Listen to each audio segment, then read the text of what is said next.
Boker Tov, Erev Shabbat Shalom. We are continuing where we left off in Shaare Teshuva. We are in the middle of Shaar HaRishon, Saif Lamed Vav. We introduced yesterday the 10th principle, right? 9th or 10th? Are we in the 9th or 10th? 8th, 9th. We're in the middle of the 9th. Middle of the 9th, Shevirat Tava Hagashmit. Breaking one's physical desire. Okay, we spoke about different mechanisms through speech, through our conduct, through our dress, through our interactions with others. We're going to continue in the middle of Saif Lamed Vav. Rabbeinu Yonah points out another evil in self-indulgence, when we overeat, for example. V'ne'emar, leta'ava yivakesh nifrad v'chol tushia yitgala. It is further stated in Mishleh, one who seeks lust is separated in all of tushia, he will be revealed. Perush, this means, one who seeks to follow the pull of his lust and his want, nifrad mikol chaver ve'amit, will be separated from every possible associate and companion. For friends and colleagues will distance themselves from him. This is because people's lust and their character traits are distinct. So what this person wants is not the same as what this person wants. Thus, following the lure of his own desire will surely put him away from others and cause him to remain without friends. What a powerful idea.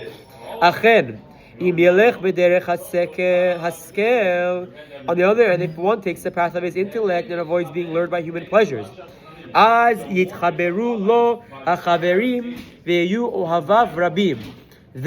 his fellows will attach themselves to him and he will have many friends. And they said in this vein, in a ethical, and it is said in an ethical teaching, Mishehu rotze et midotav, rabu akufetzim alav. One who refines his character traits will have many friends chasing him. It's a beautiful idea. Another problem is when someone is self-oriented and arrogant and only thinks about himself, people will avoid him. Yeah. It's a turn-off. People don't like that. People don't want to be. You can't always see it though. Right? What do you mean? You can't always see if somebody's getting into their desires and temptations and stuff. Because their fox is like the you might not be able to see it.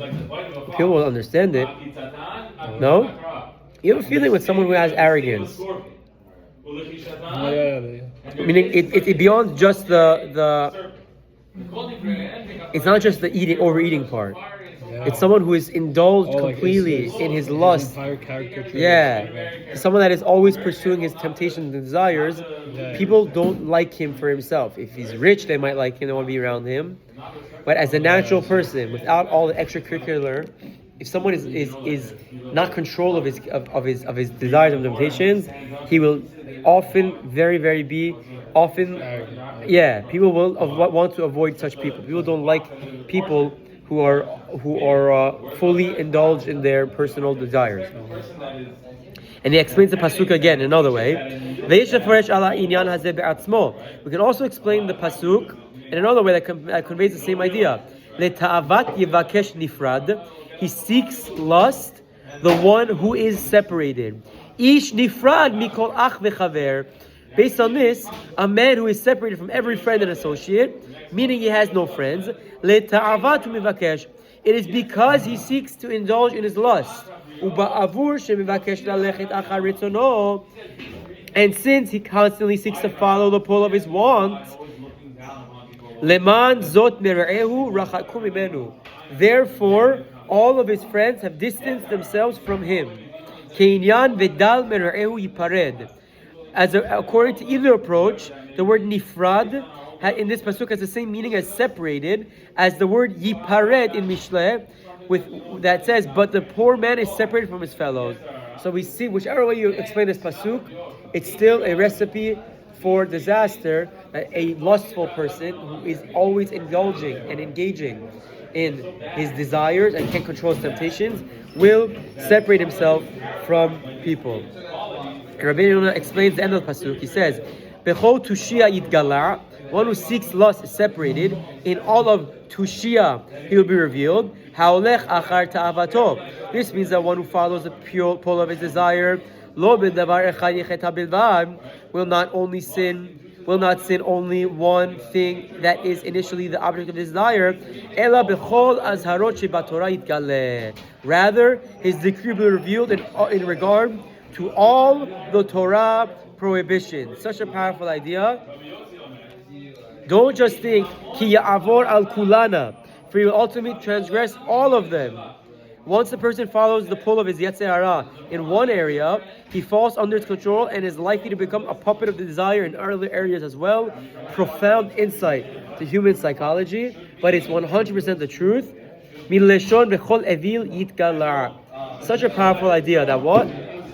If someone can't control the desires, if in one area, it'll drag them down in all areas of their service of Hashem. Such a profound idea. Good? Let's continue. Ot lamed bet.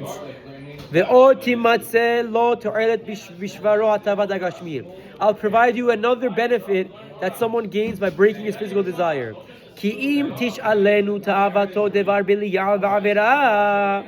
That what? Once he becomes accustomed to abstaining from pleasures, when his desires ask him to sin, to partake in something that's forbidden or criminal, yadber yedaber elibo. He'll say to himself, "Hen beheter lo amaleh ta'avati ve'ech eshlach yadi be'isur." I don't permit things that are mutar.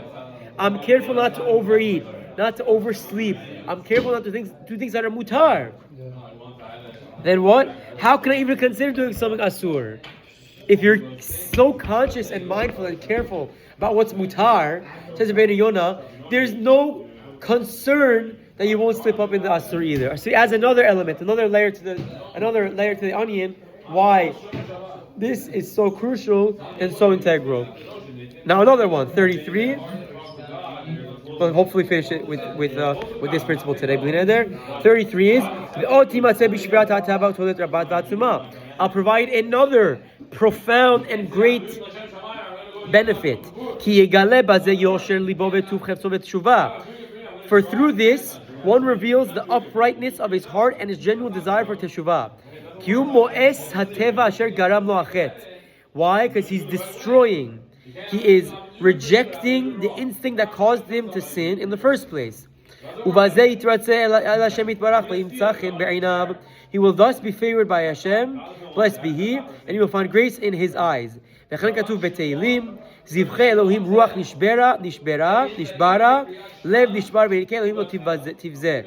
sacrifices of the God desires our broken spirit, our heart that's broken and humbled. O Hashem, you will not despise. Ruach nishbara hiya ruach hanemucha venichna'at. A broken spirit refers to a humbled and submissive spirit that was explained above. The seventh principle of Teshuvah. And a broken heart refers to breaking one's physical desire. For the seed of desire in the heart, as is stated in Tehillim, you will grant him his heart's desire. And now in the pasuk, the line of heart broken, it is stated in the parak of Teshuvah, meaning parak nun aleph 51, which is the basic principles of Teshuvah.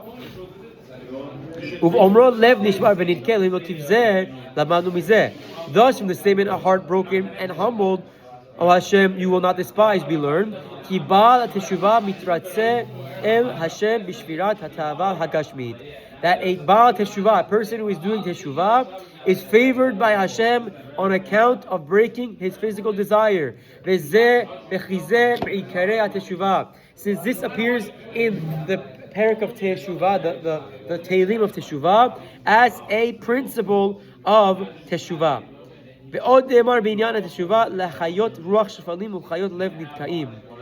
It is further stated in regard to the Teshuvah, for thus said the exalted and uplifted one, I am with the shattered and lowly spirit, to revive the spirit of the lowly and to revive the heart of the shattered, says Yeshayahu Hanavi. So another reason why is this idea of breaking Ga'ava so important, because it's a principle, and it helps us reject the instincts that caused us to sin. Rabbeinu Yonah is giving a huge insight to human psychology. Human psyche is very simple.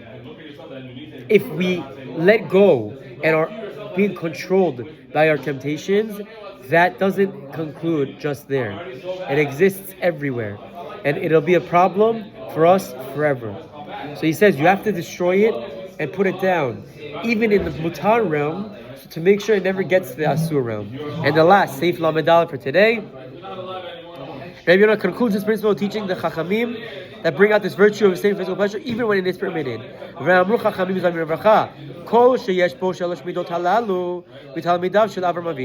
Anyone who has the following three character traits is among the disciples of Avraham Avinu, our forefather. This is in Pirkei Avot, Perek He, Mishnah Yutet. Ayin Tova, Beruach Nemucha, Venevesh Shefela. A generous eye, a humble spirit, and a meek soul. What does it say? Inyan Nefesh Shefala, the idea of meek soul, she'eino holech acharei hata'ava hagashemit, gam b'devarim hamutarim. That one does not follow the pull of his desire, even in permitted area. Kimoshe matzinu shamar Avraham. This was the one of Abraham's traits, as we find Abraham to Sarah. They were forced in Egypt. See, now I know that you are a woman of beautiful appearance.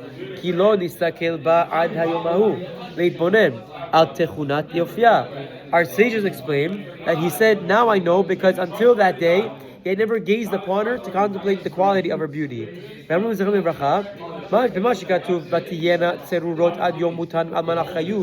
Regarding that which we're reading about David HaMelech, they were bound up in living widowhood until the day he died. Every day David would command that their hairs be braided, and he would provide cosmetics to adorn them. He did